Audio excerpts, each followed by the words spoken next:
지금 조직 검사라는 말을 봤는데 이거는 내시경 검사상 문제가 있다. 이상 소견이 있었을 때만 진행을 하는 건가요? 네. 일단 조직 검사는 위 내시경상에서 이상 소견이 있었을 때 진행하는 것은 대단히 맞는 표현입니다. 네. 하지만 있었을 때만 시행하는 것은 아닙니다. 위 내시경상에서 이상 소견, 조기 위암 같은 경우는 양성 질환과 거의 구분이 어렵기 때문에 위 이상 소견이 의심됐을 때에도 정상 조직과의 조직학적인 구분을 위해서 네. 시행하기도 합니다.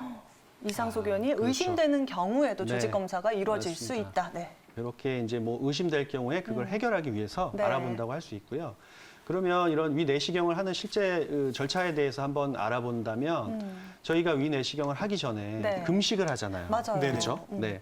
그러면 이제 금식하고 나서 윗속을 우리가 깨끗이 비울수록 훨씬 더 우리가 결과를 더 잘 알아볼 뚜렷하게. 수가 있지 않을까요, 원장님? 네, 맞습니다. 금식은 위 내시경을 시행하기 앞서 환자가 시행할 수 있는 가장 중요한 전처치라고 할 수 있습니다. 네. 전날 밤 9시에서부터 위 내시경이 끝날 때까지 금식을 시행해 주시는 게 중요한 사항입니다. 위 내시경 금식을 했을 때 그렇다면 기존에 먹었던 고혈압약, 심장약 등 만성 질환과 관련한 약들을 어떻게 해야 되는지를 궁금해하는 환자분들이 있습니다. 네. 이럴 경우에는 그 질환에 대해서 미리 진료를 받고 있었던 의사 선생님과 이에 대한 사전 논의를 충분히 할 필요가 있습니다. 네.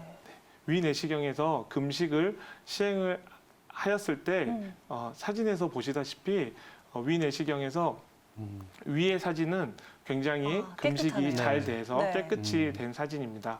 이런 경우에는 검사가 빨리 끝나게 되고 검사가 빨리 끝나기 때문에 환자와 의사 모두 편안하게 만족스러울 만한 상태라고 할 수 있습니다. 네. 하지만 음식물이 가득 찬 아래 사진과 같은 경우에는 음식물이 가득 차 있기 때문에 일단 우리 시야가 확보되지 않습니다. 네. 중요한 병변들을 확인하지 못할 뿐만 아니라 음식물이 환자가 검사를 시행할 때 트름과 구역 같은 거에 의해서 기도로 넘어오게 되고 이렇게 네. 기도 흡인이 일어났을 때는 흡인성 폐렴 등 위험한 합병증을 초래할 수 있기 때문에 이런 경우에는 검사를 중단하고 추후에 금식이 충분히 된 상태에서 검사를 재시행해야 될 것 같습니다.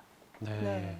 이렇게 사진을 보니까 네. 확연히 차이가 있네요. 음식물이 있을 때 없을 네. 때가 워낙 차이가 나다 보니까 확실하게 우리가 금식을 하는 것만큼은 네. 꼭 기억을 해두시는 그리고 게. 저는 또 놀랐던 게 음식뿐만이 아니라 복용하는 약도 그렇죠. 네, 전문의와 네. 상의를 통해서 맞습니다. 복용을 해도 될지 말아야 네. 할지 여부를 결정해야 된다라는 사실 그렇습니다. 꼭 기억을 해야겠어요. 네. 네.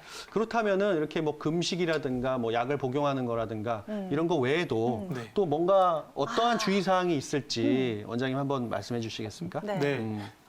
그 다음으로 위 금식이 가장 중요하다면 그 다음으로는 금연도 하나의 중요한 전처치라고 할 수 있습니다. 네, 흡연을 하게 되었을 때 위는 위의 연동 운동이 항진되게 되고 위액 분비가 촉진되어서 검사에 대단한 불편함을 줄 수가 있습니다. 네. 또한 기포 제거제를 투여할 수가 있습니다. 검사 10분에서 20분 전에 기포 제거제를 복용해서 금식이 잘 됐더라고 하더라도 위 점막에 있는 많은 기포들이 제거되어야만 우리가 원하는 장소와 병변들을 자세히 관찰할 수 있기 때문입니다. 그 외에도 입을 통해서 그 검사 도구가 들어가기 때문에 네. 틀니는 사전에 제거하기 필요하고요. 목 마취라는 과정이 필요합니다. 이는 목 넘김이 일어날 때 가장 주요한 압박감과 가벼운 통증이 유발되는데 이를 경감시켜서 검사를 훨씬 수월하게 받을 수 있는 전처치라고 할 수 있습니다. 네.